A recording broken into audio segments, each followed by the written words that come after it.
Hello, everybody, and welcome to yet another episode of Sparks, Entertainment and Art, where we talk about so many things related to the band Sparks. And the title of the show, Entertainment and Art, is one that I think about a lot because, in my mind, Sparks balance these two aspects in pretty much everything they do and in many, many different ways. And I think the song that we're going to talk about today is a great example of that. It's a song that I think can be enjoyed as a pop song, or it can be enjoyed on many, many levels. But I think with the benefit of time, we're able to look back at it and see where it might fit in the overall Sparks pantheon. So we are going to talk about the song "Change," and it is from 1985. This one is from this little album here, Sparks: Music That You Can Dance To. This is the extended 45 that was. Let me do that better than that. This is the extended the 45 that was released, but obviously not a 45. I don't know what you call it, a 12-inch version. But it's wonderful to have this, by the way, because the B-side is the acoustic version of This Town Ain't Big Enough for Both of Us. But we're going to go through the song, and I have guests who have different perspectives on the song. And that's what I think is going to make this conversation so interesting. And I'm going to let them give a brief introduction of themselves. And I'll just call you out. So we have Peter, Paul, and Tor. So we'll start with you, Peter Knego. Welcome to the show, and give us a little background. In 1985, I was working with a local record promoter in Los Angeles. And we had just received a tape in his office from Joseph Fleury, Sparks' manager, of this new song called Change. And the boys had gone over, Ron and Russell, to Belgium to record with Dan Laxman this special song. Pulling Rabbits was fading away at K-Rock. It had come out the year prior and it did decently well in LA, but after Sparks in Outer Space, which was massive, and I believe the second biggest album of the year in 1983 on K-Rock, Pulling Rabbits was a little bit of a disappointment. And it had reflected a slight change in sound. It was more produced, and like the title song, you could start to hear what was going to be coming in the future with Sparks, with all the overlays and the big heavy duty production. So Change, they recorded in Belgium, and it was coming out on London Records. It was a single option deal with London in the UK. They were not signed in the US for this song.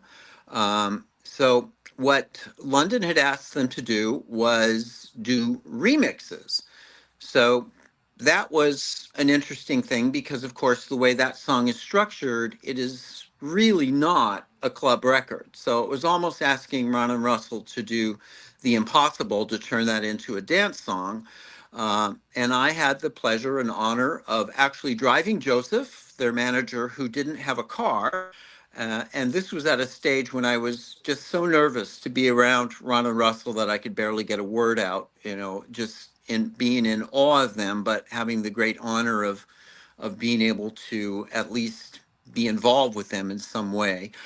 So we went to the studio. It was out in the valley, not a big major recording studio, but it was a place where the boys could afford to set up and lay out the master tracks. And they had their guy, Steve Bates, who was doing engineering work with them. And they had this guy, Robert Mache, on standby. He was a guitarist. And if they had any spare time, they were going to record an acoustic version of This Town, which is exactly what they did. And I was there when that was recorded and in complete awe of Russell's vocals and delivery. But to just see him sit down in the studio and do in one take this song with the acoustic guitar was mind-blowing. Wow. So anyway, to me, Change was Sparks' way of saying, Queen can do Bohemian Rhapsody. They can go all out and do all this crazy stuff. We were there first. and we can do it our way.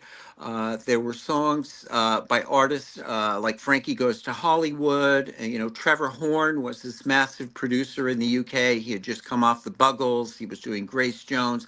There was this whole wall of sound style that was coming out of the UK, sort of post New Wave. And Change, I thought, was a perfect fit in there.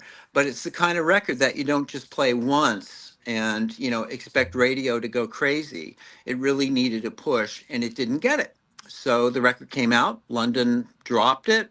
Sparks was free once again, and Change became part of the package that we were shopping in the US for the next album, which was Music That You Can Dance To. And the three key songs were Change, Music That You Can Dance To, and Rosebud.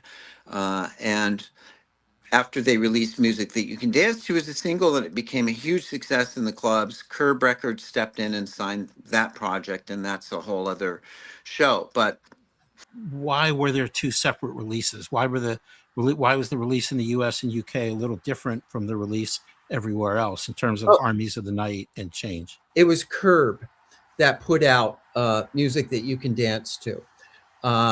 So Curb had the rights in the US. London did not sign Change for the world. They signed it for the UK and I believe Europe. So in the US, Change could be part of that album. In the UK and parts of Europe, it could not. So that's when Armies of the Night was put in its place. And Armies of the Night was recorded for the soundtrack for Fright Night. Right. So that was a beautiful opus production, very sort of in that style of blancmange, synth, layered, and they thought it would be a good fit for the UK when they released the Music That You Can Dance To album there. Okay. All right. Well, we can come back to that, but I want to go to Tor for a moment. Tor Harald, he has been a guest on the show a couple times. He recently interviewed Sparks, which is certainly a bucket list item, I'm assuming. But one thing you've always brought to your appearances on the show is an ability to break down the songs, given your background, and really provide some perspective from the arrangement and compositional perspective. And this one is so unique. It doesn't have that traditional pop structure, at least as far as I can hear. So I'm just wondering if you could talk about that a little bit, Tor. And thank you for being here with us, I should say, too. Thank you for being invited. When I listen to Sparks, I don't listen to Sparks with analytical ears. I listen and enjoy and love the song. But when you ask me, sometimes to learn, I try to analyze a bit. From my musician's perspective, I think the most noticeable would change, as with most Spark songs, is that what first, after all, I think would change, might seem a little like a traditional pop song, is disturbed by small, unexpected details in the structure of the song, the arrangement, and the contrast between music and lyrics. The structure, spoken word was, Sparks haven't used that a lot before, and it dominates the verses. And details like before the first chorus, there is a 6-beat break when you expect a 4-beat break, and the other verses are 4-beat breaks. And the arrangement, they're actually almost there's actually almost no drums at all in the song, only in the bridge, where there are very dramatical digital drums.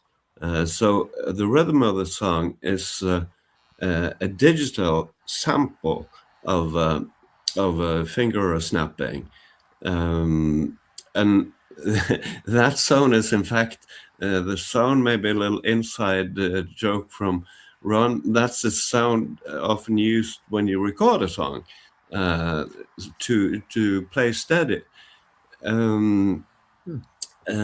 so this subtle rhythm is only complemented in the last verse by a simple synth beat like this. I think Change set the directions for all the future albums when it comes to production. Um, this was the second album they produced, Outer Space being the first one. And never after they let productions to others. And the result of this is leaving their constant reinventions, like in the period in 1975 to 81, when they constantly changed productions, but now a steady emphasis on the composition and a more continuously developing concept in terms of sound and building arrangements. So maybe I think the production is different from Pulling Rabbits, but when you've been listening to Sparks for a lot of years, you got used to new productions. So Absolutely. Yeah. yeah. Yeah, I think your points are great. It is interesting. I hadn't thought about that, about the 2 extra beats that they throw in there before the first chorus. And it is very interesting how they have such a dramatic uh, set of lyrics right in the middle of it all, where they talk about Greece and Rome. Let me take a minute to just read the lyrics, because we're going to do a little bit of a deep dive into the lyrics. And I think what you said sets that up perfectly. So, the rain is falling down. I feel like a dog that's been kicked out into the street. I know that dogs can't drive cars. That's about the only difference between us now. But wait, there's a rainbow over the freeway. And I think I feel the morning sun. Another song is number 1. Golden days have just begun. You can argue all day long about whether love really exists or not. It's a complete waste of time, like arguing about whether Santa Claus really exists or not. I've got better things to do with my time. I've got places that I've got to be and people that I've got to see. And when I gave my retirement speech about a year or so ago, I actually quoted those 2 lines. Mountains that I have to ski, golden days ahead of me. Then comes the very dramatic part. Paradise was here, paradise is gone. Greece and Rome were here, Greece and Rome are gone. The Wild West was here, the Wild West is gone. Vaudeville was here, vaudeville is gone. And I have some thoughts about that. And then the last verse, go ahead. Change. Every dog is gonna have his day. Change. Every loser's gonna have his way. Change. I don't care what other people say. You know, I've been thinking we'll get back together again someday. Your hair'll be some weird color. By then, maybe we'll just start off again as friends. I wonder when. Perfect. This is like a Passover Seder at our house, where everybody, that's how we should have done it. We should have had everybody read a little part of it. But we should have all anyway, jumped into the chorus. I appreciate that, Tor. And let's go ahead and move on to Paul. And Paul Barrett, I think people know who you are, but why don't you give a few thoughts from your perspective about the song Change? Oh, so I absolutely love it. It's one of those pivotal Spark songs. It's well, what I enjoy doing is reading through Spark's lyrics and looking for ways where they could be commenting on themselves, or lyrics that echo previous songs and future songs and that kind of thing. And Change is so rich from that perspective, because on the surface, it's basically saying things are bad right now, but there's a brighter future ahead. So it sounds like a kind of post-breakup optimistic, love song, I suppose. But with change being such a pivotal thing for Sparks, with changes in their DNA, particularly pre-Little Beethoven, it was how Sparks defined themselves. So while a lot of people may dismiss the idea that these songs are about sparks or can be about sparks, this is one where, you know, they would have been aware of the link of change and their own mythology and way of working, which, you know, change is such an important part of. So that first verse reminds me of things like, when do I get to sing my way? Because that's somebody who's down on their luck and is looking forward to a future. You know, when do I get to achieve all of my goals? You know, I've got a brighter day ahead. It's saying the same thing, and especially with that bridge section of when do I get to sing my way. It also reminds me of something like Riding Cowboy, where it's a list of, you know, good turn into bad. And this part of their career, they were commercially down in the dumps. They hadn't had success in a long time. They were fighting for the survival of Sparks.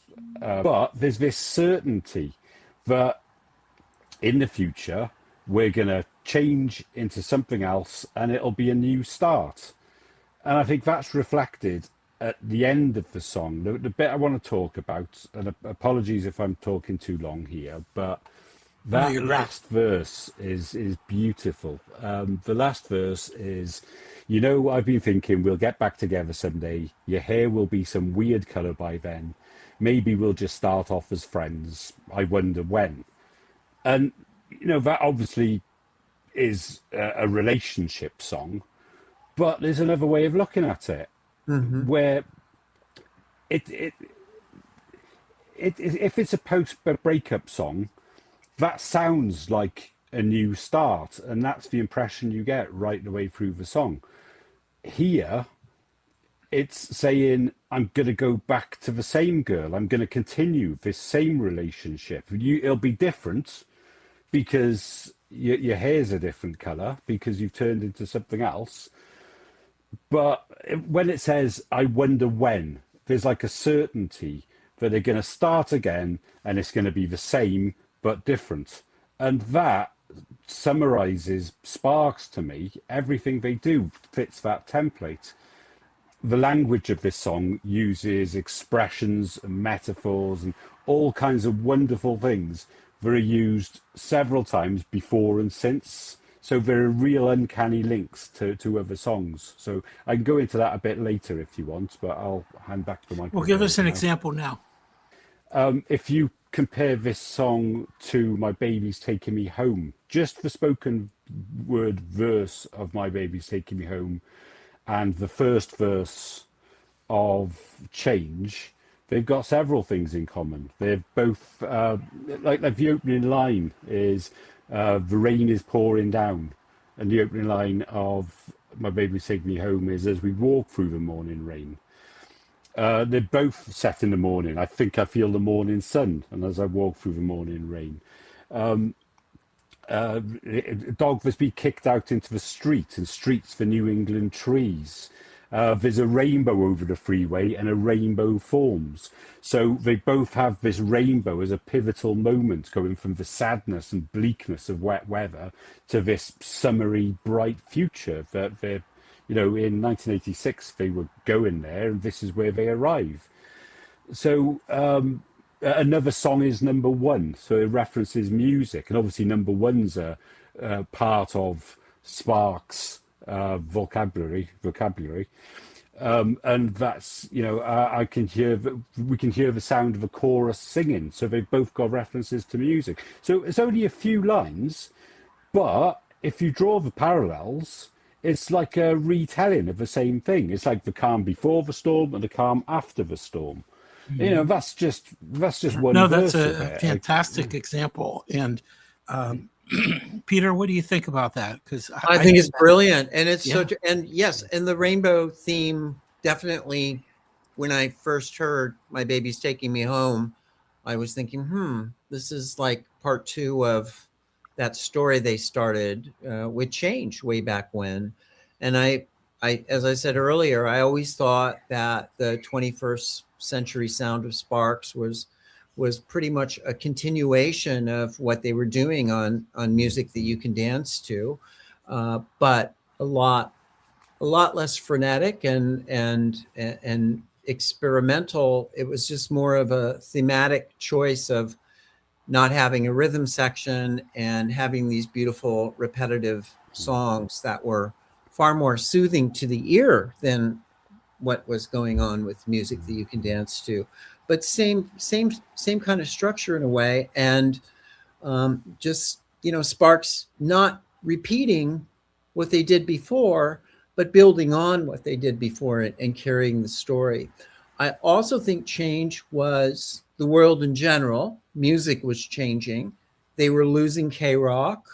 So, that little girl with the weird colored hair, that was their audience in, the early 80s. When you would go to Spark shows, they never played anything before the K-Rock era. You would never hear anything from Number One in Heaven or Kimono, all of that stuff. It was like it didn't exist.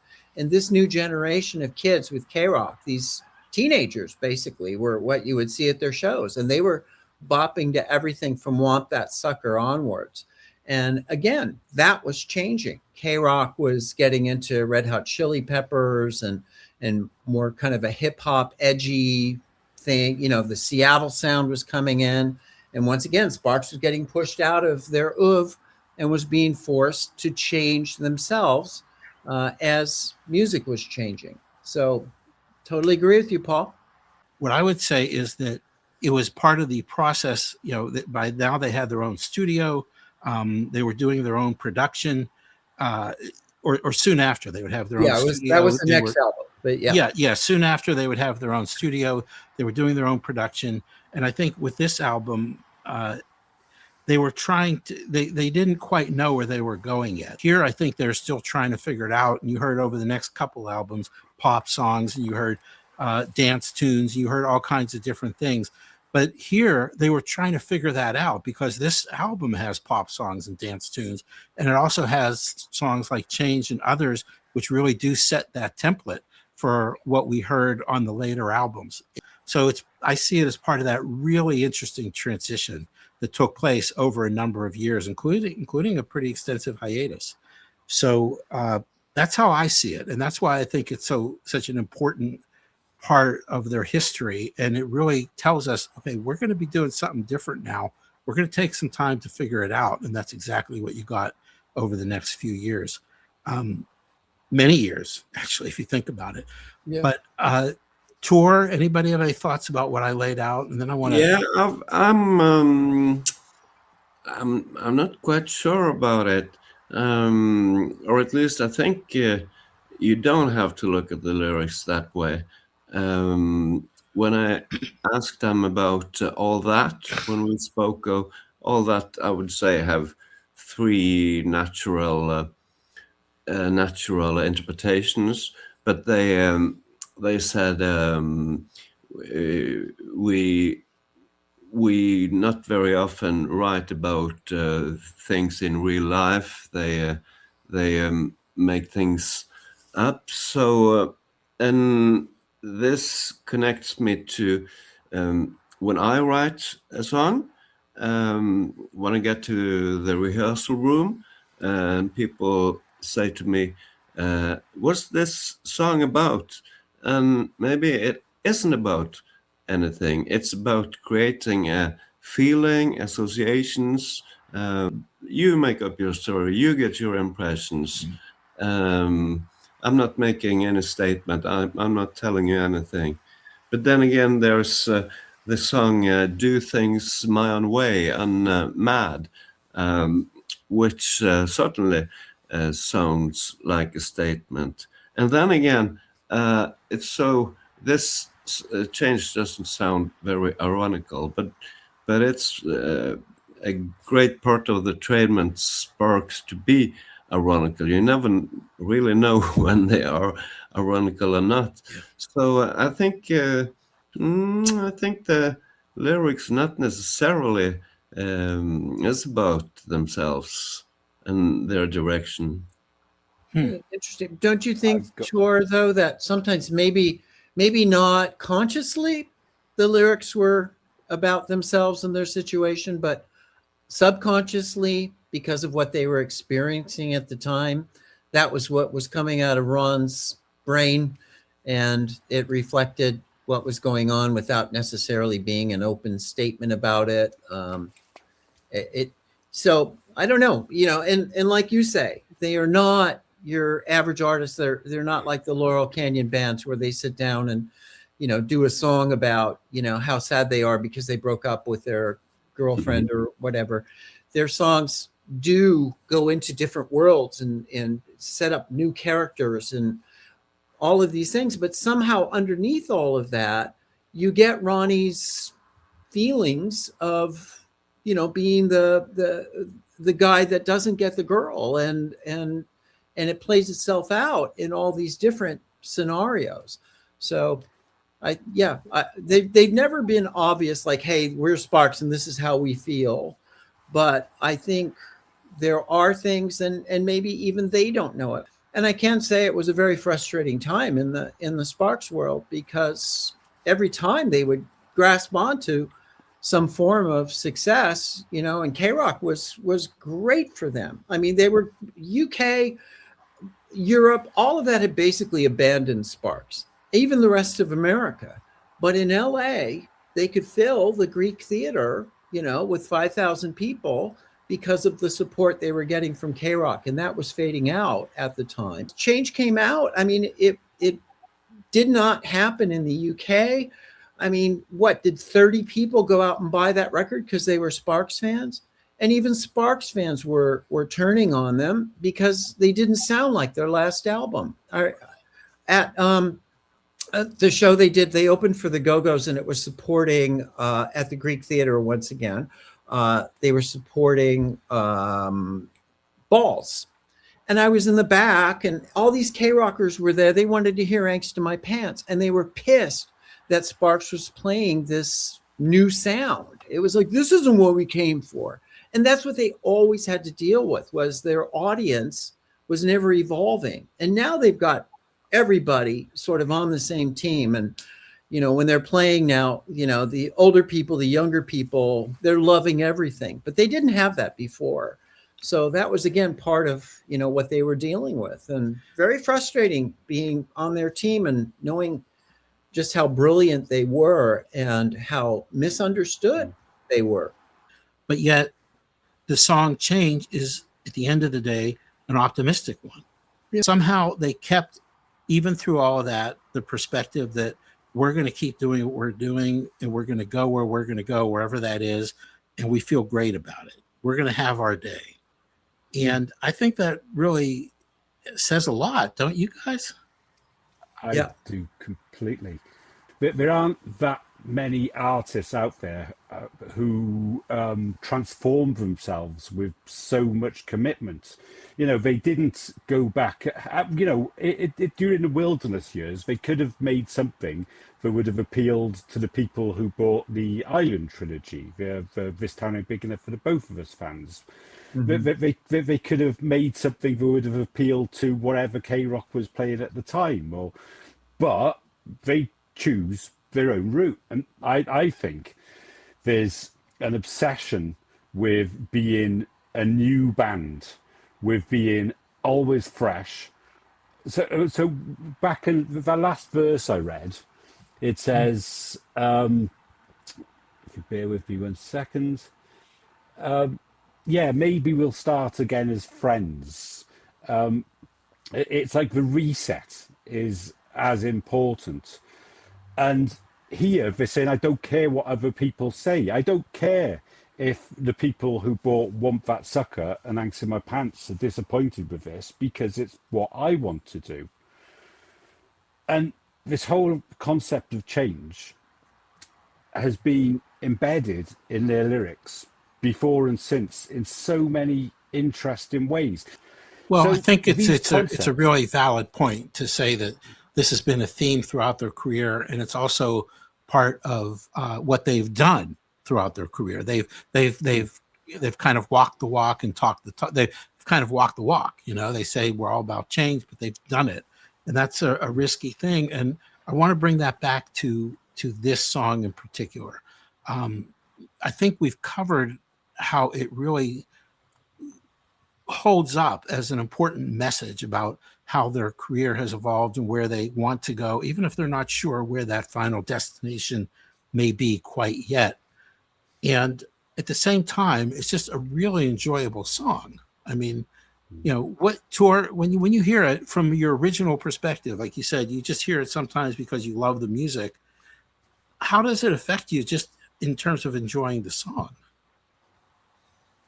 I would say it does exactly what I like to do. I get challenged. They challenge me a little bit as a listener, and it resonates with what they said in the interview with me, that they want to change all the time. They want to develop, and they're really happy that their fans also want them to change. But my main reception is they challenge me, and I just what do I get from this? Simple as that. Yeah, I mean, when I first heard Indiscreet, my reaction was, okay, this is very different. But it was like, well, you're either with them or you're not. And I would have been happy to hear another album like Propaganda, or I realized, okay, these guys are different. These guys are different. They're going to challenge me. I love that word, that they challenge you at the same time as they're really following their own muse. I think that's part of why they're so fascinating. Peter, what do you think when you hear the song, just in terms of how you enjoy it, if you put all of this aside?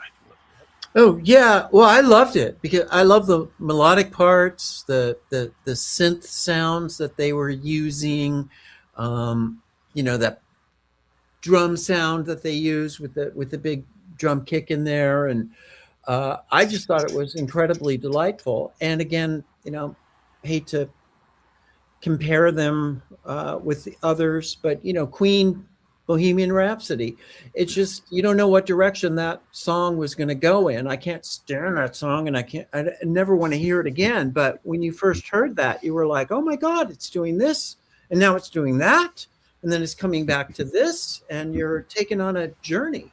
And that's exactly what Change did. And it was just like this freedom. They could do whatever they wanted at that moment in time because they didn't have Atlantic Records saying, do this, do that. And that was Sparks's complete organic choice. They went in with their friend in Belgium and recorded it without somebody standing behind them saying, this is what we want you to do, which was constant when they were, at a record company. Everybody was trying to tell Sparks what direction they needed to go in to be more commercial. Right. And sometimes it worked for them and sometimes it didn't. The next song they cut was, a song that today is one of the biggest songs in their repertoire and getting downloaded and gets people off their ass, at their shows. It's amazing that it, along with so many other songs from this album, have become staples of their live presentation. Yeah. Very of all important. albums, Yeah. But I guess when I hear it, I'm thinking about what I just said about Indiscreet. Mm-hmm. I bought all their albums the day they came out, and I remember my mom driving me to the record store to get Pulling Rabbits.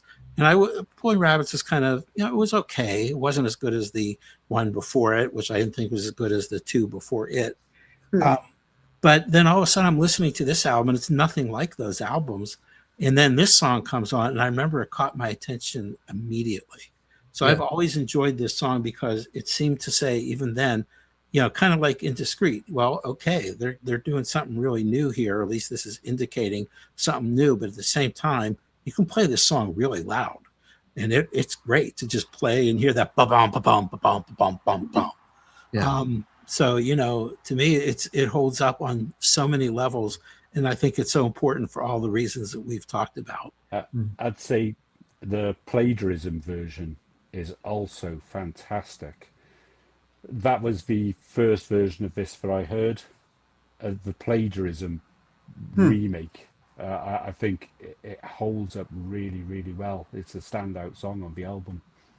I'm gonna have to listen to that again. Yeah. So I think we've covered this song.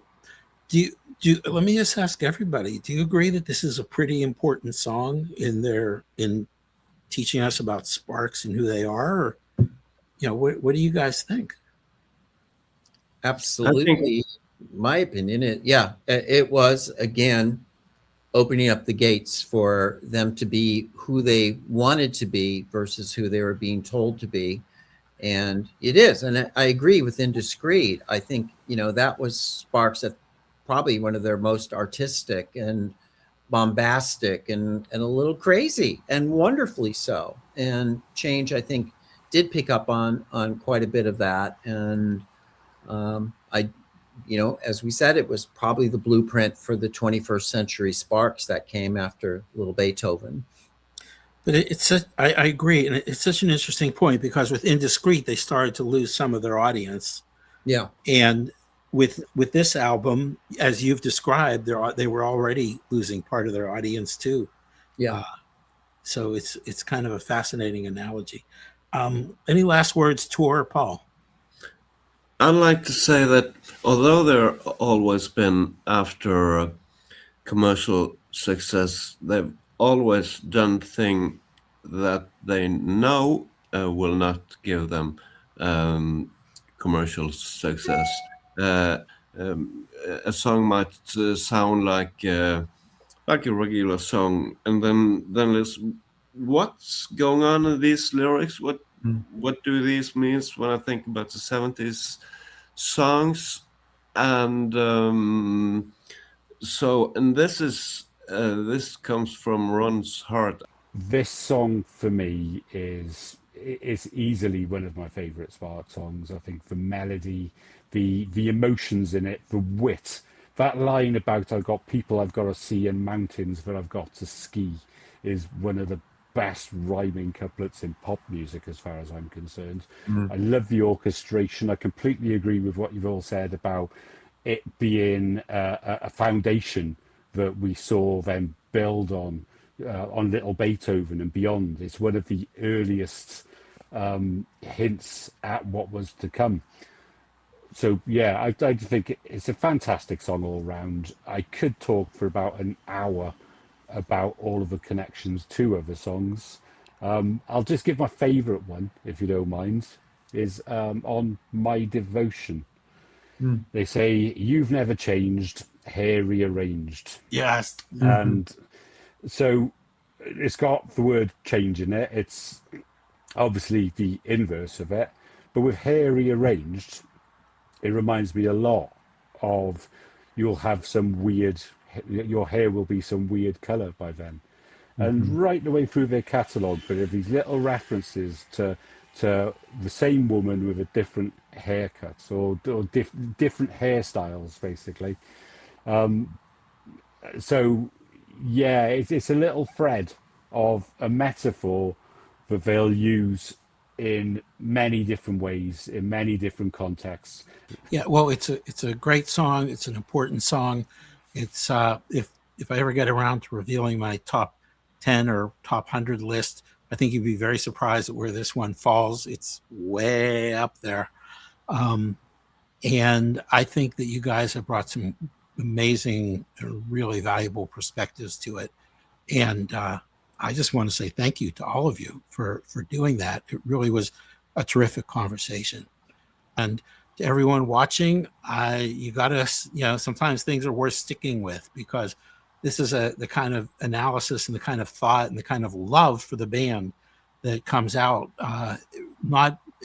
We should do it more. We should get this kind of perspective. This song really fed into it.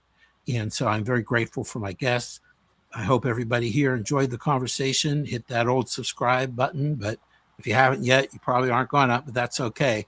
The main thing is that you enjoyed the conversation. And thank you to my guests for a wonderful discussion. See you all soon with the new episode. Thank you. Thank you. Bye. Ciao. Bye.